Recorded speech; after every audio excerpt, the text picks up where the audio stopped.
এখন এরা যদি আমার দেশের নাগরিক হয় তাহলে তো পুষব্যাক করার কোনো অধিকার নাই, যেহেতু তা আমার দেশের নাগরিক, তো আমার থাকতে দিতে হবে। ওই যে ভাই ও বোনেরা, আসসালামু আলাইকুম।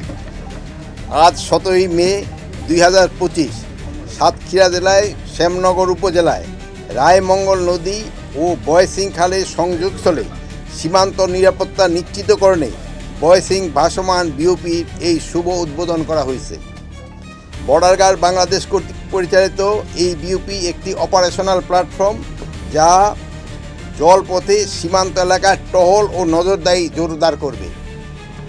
সুন্দরবনের বিস্তীর্ণ জলাভূমি ও নদী ঘেরা সীমান্ত এলাকাগুলোতে স্থলপথে নিয়মিত টহল ও নিরাপত্তা বজায় রাখা কঠিন। এই ভাসমান বিওপি চোরাচালান, মানব পাচার, বনজ সম্পদ লুণ্ঠন এবং সীমান্ত অপরাধ প্রতিরোধে বিজিবিকে তাৎক্ষণিক এবং কার্যকর প্রতিক্রিয়া নিশ্চিত করতে সহায়তা করবে। বাংলাদেশ ভারতে প্রায় 4156 কিলোমিটার সীমান্তের মধ্যে 180 কিলোমিটার নদীমাতৃক, যার মধ্যে 79 কিলোমিটার এলাকা সুন্দরবনের অন্তর্গত। পূর্বে দুইটি ভাসমান বিওপি, একটি কাঁচিকাটার অপর আরেকটি 18 বিঘিতে স্থাপন করা হয়েছে।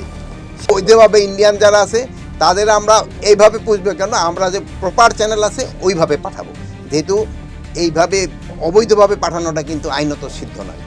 তৃতীয় ভাসমান বিওপি হিসাবে আজ উদ্বোধন করা হলো।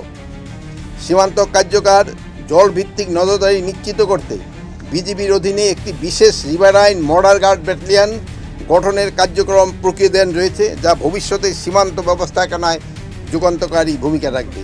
বয়সিং ভাসমান বিওপি শুধুমাত্র একটি স্থাপনা নয়, এটি একটি কৌশলগত নিরাপত্তা পদক্ষেপ, যা সীমান্ত এলাকায় শান্তি, স্থিতিশীলতা, জননিরাপত্তা নিশ্চিতের লক্ষ্যে বিজিবির অঙ্গীকারের প্রতিফলন।